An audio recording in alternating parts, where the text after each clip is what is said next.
Good morning বন্ধুরা। আমি আগেই বলে রেখেছিলাম আমার ভিডিওতে যে আমরা উদয়পুরে যেখানে স্টে নিয়েছিলাম সেখানকার একটা ছোট ভিডিও আমি তোমাদের সাথে শেয়ার করব। বেসিক্যালি আমরা একটা এয়ারবিএনবিতে স্টে নিয়েছিলাম উদয়পুরে। আমি যেমন আগেই বলেছি যে আমার একটা ছোট্ট বেবি আছে, তো ওর খাবার দাবারে যাতে কোনো অসুবিধা না হয় তার জন্যই আমরা এয়ারবিএনবি করেছিলাম।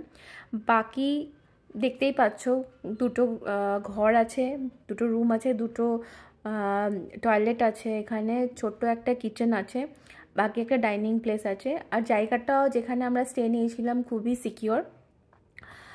আর মোটামুটি কিচেনের যে অ্যামিনিটিস আছে সব কিছুই মোটামুটি এই কিচেনের মধ্যে আছে।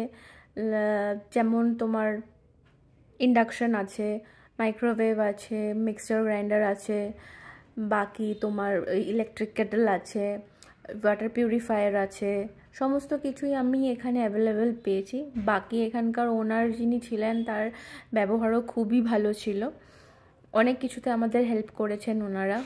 ওখানকার কিভাবে কোথায় ট্যুর করব সব কিছু আমাদের গাইডও করে দিয়েছেন অনেকটাই। আর এটাই, এই ভিডিওটা এই পর্যন্তই। আর এনাদের ডিটেলসও আমি, এই এয়ারবিএনবি ডিটেলসও আমি আমার ডেসক্রিপশন বক্সে মেনশন করে দেবো। যদি কারোর যাওয়ার থাকে এনাদের সাথে ডিরেক্ট কন্ট্যাক্ট করেও আপনারা যেতে পারেন। থ্যাংক ইউ সো মাচ এই ভিডিওটা দেখবার জন্য। যদি ভিডিওটা পছন্দ হয়ে থাকে আমার চ্যানেলটাকে সাবস্ক্রাইব করে দেবেন। আপনাদের সাবস্ক্রিপশন পেলে আমি আরও নতুন নতুন ভালো ভিডিও দিতে মোটিভেট হব।